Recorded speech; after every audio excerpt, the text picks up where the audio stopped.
এই শব্দটি নিশ্চয়ই কোনো না কোনোভাবে শুনেছেন। পরিচিত কয়েকটি মানসিক রোগের একটি স্কিজোফ্রেনিয়া। এই ধরনের মানসিক রোগে আক্রান্ত ব্যক্তিরা হ্যালুসিনেশনে পড়ে যান খুব সহজে। হ্যালুসিনেশন মানে আপনি কোনো কিছুর শব্দ কানে শুনছেন, অথবা নাকে গন্ধ পাচ্ছেন, অথবা চোখে দেখতে পাচ্ছেন, কিংবা কোনো স্পর্শ পাচ্ছেন যার কোনো ভিত্তি নেই বা আপনি ছাড়া আর কারো কাছে তার অস্তিত্ব নেই। স্কিজোফ্রেনিয়ায় আক্রান্তদের সবচাইতে বেশি যেটি হয় তা হলো কানে আওয়াজ শোনা। না, মুভি রিভিউ করতে বসে কোনো সাইকোলজিক্যাল ডিসঅর্ডার নিয়ে কথা বলবো না। সরাসরি স্কিজোফ্রেনিয়ার উল্লেখ না করলেও নির্মাতা বদরুল আনাম সৌদের নতুন সিনেমায় এই রোগের লক্ষণগুলো দেখতে পাওয়া গেছে একটু ভিন্ন রূপে। Welcome to first show. আজ কথা বলবো সরকারি অনুদানপ্রাপ্ত এবং বদরুল আনাম সৌদের দ্বিতীয় সিনেমা শ্যামা কাব্য নিয়ে।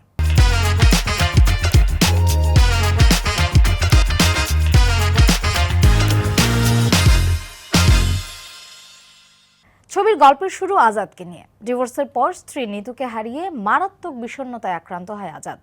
তখন সে প্রায়ই তার বাবার আত্মহত্যা, কখনো মা, আবার কখনো স্ত্রীর চলে যাওয়া নিয়ে নানা হ্যালুসিনেশনে পড়ে যেত।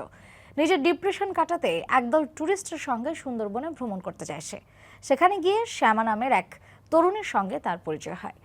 এই পরিচয়ের মধ্য দিয়ে আজাদের জীবনের নতুন মোড় আসে। এরপর আজাদের সাথে কি কি ঘটে যায় তা জানতে হলে ছবিটি সিনেমা হলে গিয়ে দেখে আসতে হবে। ছবিটিতে অল্প কয়েকটা ক্যারেক্টার অভিনয় করেছেন ছোট পর্দার বহুল পরিচিত অভিনেতারা সোহেল মন্ডল, ইন্তেখাব দিনার, জেনি, নীলাঞ্জনা নীলা, সাজু খাদেম নিজের ছকের বাইরে গিয়ে এই ছবিতে তার দক্ষতার ছাপ রেখে গেছেন। কমেডি অ্যাক্টিং দিয়ে ক্যারিয়ার শুরু করলেও ইদানিং তাকে সিনেমায় কমেডির বাইরে অন্যান্য ক্যারেক্টারেও দেখা যাচ্ছে। শেষ পর্যন্ত তার ক্যারেক্টার লাইন তিনি ধরে রেখেছেন এই ছবিতে, সেটা বেশ স্পষ্ট বোঝাও গেছে। নীলাঞ্জনা নীলা বরাবরের মতোই খুব মিষ্টি আর স্নিগ্ধ লুকে ধরা দিয়েছে এই ছবিতে। তার অভিনয়ের প্রশংসা করার মতো সেরকম জায়গা আসলে পায়নি। চলচ্চিত্র তো একটা বড় ক্যানভাস, কিন্তু নীলা সেই ছোট পর্দার নীলাকেই শ্যামাকাব্যর পুরো স্ক্রিন জুড়ে দেখিয়েছে। এক্সট্রা অর্ডিনারি কিছু দেখা যায়নি।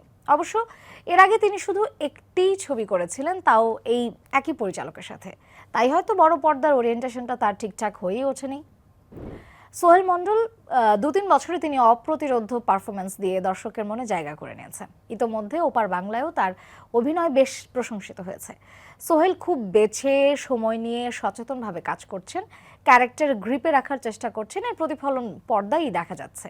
কিন্তু সোহেলের অভিনয়টাও এই ছবিতে খানিকটা ছোট পর্দার ধাঁচেই লেগেছে। রোমান্টিক দৃশ্যগুলো আরেকটু যত্ন নিয়ে করতে পারতেন সোহেল। তাছাড়া ওভারঅল শ্যামা কাব্যতে সোহেল একেবারে মেথড অ্যাপ্লাই করার চেষ্টা করেছেন। আমার কাছে অন্তত ছবির ক্লাইম্যাক্সে দৃশ্যগুলো দেখে তেমনই মনে হয়েছে। শ্যামা কাপুর অভিনেতাদের কথা যদি বলি, তাহলে সোহেল অবশ্যই পুরস্কার এবং প্রশংসা দুটোই পাওয়ার যোগ্য। সিনিয়র আর্টিস্টের মধ্যে ছিলেন ইন্তেখাব দিনার। সাম্প্রতিক সময় তাকে সিরিজ, সিনেমা দুই পর্দাতেই সমান তালে দেখা যাচ্ছে। এ ছবিতে তার অভিনয়ে তেমন নতুনত্ব পাওয়া না গেলেও ক্যারেক্টার লাইন ধরে গিয়েছেন তা বোঝা গেছে। গুরুত্বপূর্ণ চরিত্র ছিলেন নওরিন খান জেনি। বহুদিন পর ফিরেই মোবারক নামায় তিনি যে দুর্দান্ত পারফরমেন্স দিয়েছিলেন, তাতে তিনি ঠিকঠাক বুঝিয়েছেন যে ব্রেকে থাকলেও অভিনয়টা তিনি একেবারেই ভুলে যাননি। এই ছবিতে তিনি তার সেরাটা দেওয়ার চেষ্টা করেছেন, দিয়েছেনও। কিন্তু আমার মনে হয়েছে এই কাস্টিংয়ে তাকে বেমানান লেগেছে। ইন্তেখাব দিনারের স্ত্রী বা প্রেমিকা হিসেবে তাকে মানালেও সোহেল মন্ডলের পাশে একটুও মানায়নি। নির্মাতা এই কাস্টিংয়ে অন্য কাউকে ভাবতে পারতেন। বদরুল আনাম সৌদের এর আগে একটি চলচ্চিত্র মুক্তি পেয়েছে, গহীন বালুচর। সেখানে তিনি গল্পে ফোকাস করেছিলেন বেশ, কিন্তু শট ও ফ্রেমিংয়ে বৈচিত্র্যতা কম ছিল। একই দৃশ্যে কাউন্টার ডায়লগের পর আবার ঘুরে ফিরে একই ফ্রেমে চলে আসা একটু তো একঘেয়েমির সৃষ্টি করেই। সেই জায়গাটা এই ছবিতে তিনি উতরে গেছেন। তবুও ছবিটা দেখে কেন যেন টেলিফিল্মের একটা ফ্লেভার পাওয়া গেছে। পুরো দস্তুর সিনেমা বলতে যেমনটি দেখায় তেমনটা ঠিক লাগেনি। সৌদ তার এই সিনেমায় অভিনেতাদের বেশ খাটিয়েছেন বোঝা গেছে, কিন্তু কাস্টিংটা নিয়ে আরেকটু ভাবতে পারতেন। এ ছবিতে সংলাপ, চিত্রনাট্য, স্টোরি বোর্ড, নির্দেশনা সহ ৫-৬টি সেক্টর সৌদ একাই সামলাচ্ছেন। বেশ গুছিয়ে গল্পটা নিয়ে এগিয়েছেন। পর্দায় অন্তত গল্পটা স্পষ্ট। ছবিতে তিনি হরর বিজিএম দিয়ে সাসপেন্স ক্রিয়েট করার চেষ্টা করেছেন, কিন্তু সেটা আসলে ছবির গল্পকে মূল ফোকাস থেকে মাঝে মধ্যে সরিয়ে নিয়েছে। সাসপেন্সের জন্য তিনি কেন হরর ইফেক্ট দিলেন সেটা ঠিক স্পষ্ট নয়। ছবির শুরু থেকে একদম টান টান থ্রিল আর মিস্ট্রি সমান তালে গিয়েছে। একেবারে শেষে যখন মিস্ট্রির জট খুলে গেল, তখন থেকেই আসলে দর্শক মনে পূর্বের হরর ইফেক্টগুলো খানিকটা হতাশার সৃষ্টি করেছে। তবে বদরুল আনাম সৌদ সাম্প্রতিক সময়ের গতানুগতিক ধারার বাইরে গিয়ে এরকম একটি গোছানো গল্পের ছবি উপহার দিয়েছেন, সেটি কিন্তু অবশ্যই প্রশংসার যোগ্য। শ্যামা কাপুর ছবিটির নাম আর গল্প অনুসারে এতে যে ব্যাকগ্রাউন্ড মিউজিক ব্যবহার করা হয়েছে তার ধাঁচটা একেবারে আলাদা।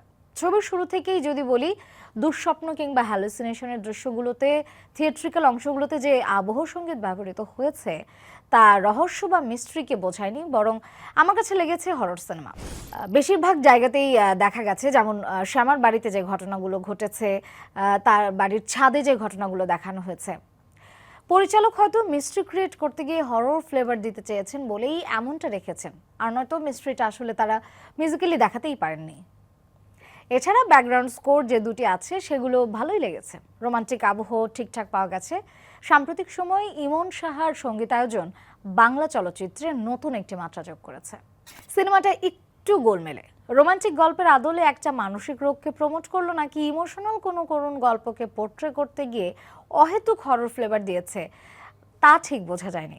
এরকম একটা সাইকোলজিক্যাল ছবি বাংলাদেশে সম্ভবত এটিই প্রথম। এর আগে এমন প্লট বাংলাদেশি কোনো সিনেমায় দেখা যায়নি। বিশেষ করে জমিদার প্রথা থেকে অভিশপ্ত জীবন, এরকম গল্প দেশীয় ছবির পর্দায় আসেনি এখন পর্যন্ত। ছবির প্রথমার্ধে নির্মাতা স্লো বার্ন ট্রিটমেন্ট দিয়েছেন, গল্পে ঢুকতে অনেকটা সময় নিয়েছেন, ক্যারেক্টার ইন্ট্রোতেই বেশি সময় লেগেছে। শুরুর দিকটায় তাই গল্প প্রবাহ একটু একঘেয়েমি লাগিয়েছে। পরে অবশ্য গল্পে ঢুকে যাওয়ার পর আবার ছবির গতি স্বাভাবিক হয়। তবে শুরুর গল্পটা ধীর গতিতে এগুলেও সোহেলের অভিনয় সেটা অনেকটাই টেনে নিয়েছে। এর বাইরে costume, makeup, set, light, creative টিমের কাজ সূক্ষ্ম ছিল। জমিদার আমলে অত্যাচারের দৃশ্যটা একদম রিয়েলিস্টিক লেগেছে।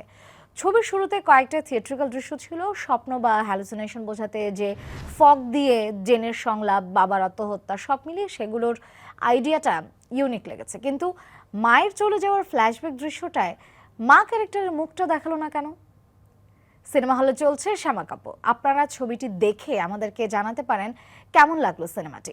আবারও দেখা হবে নতুন কোনো সিনেমার গল্প নিয়ে, ততক্ষণ পর্যন্ত সঙ্গেই থাকুন সময়।